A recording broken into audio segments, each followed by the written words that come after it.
Այսօր վաղ առավոտյան իրանական հրթիռները հարվածել են Թել Ավիվին եւ Հայֆա նավահանգստային քաղաքին։ Ավելի վաղ Իսրայելը հայտնել էր, որ գիշերային հարվածների ժամանակ երկրի կենտրոնական հատվածում զոհվել է 3 մարդ, տասնյակներով վիրավորներ կան։ Թել Ավիվի խիտ բնակեցված թաղամասում մի քանի բնակելի շենքեր ավերվել են հարվածից։ Վնասվել են նաեւ այն շենքերը, որոնք գտնվում են Միացյալ Նահանգների դեսպանատանը շատ մոտ։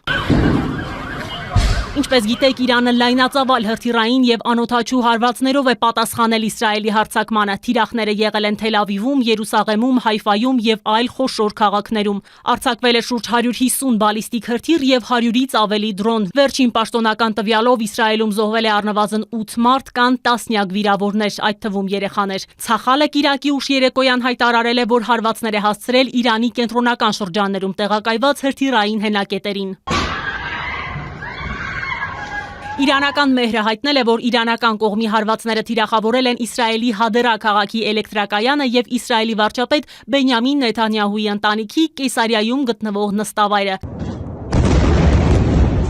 Ըստ իրանական վերջին պաշտոնական տվյալի, Իսլամական Հանրապետությունում զոհերի թիվը հասել է 220-ի, որոնցից 70-ը կանայք ու երեխաներ են։ Հայտնի է, որ կիրակի օրվա հարվածներից եւս 2 իրանցի բարձրաստիճան պաշտոնյա է զոհվել։ Լիլիթ Մուրադյան, Open Media։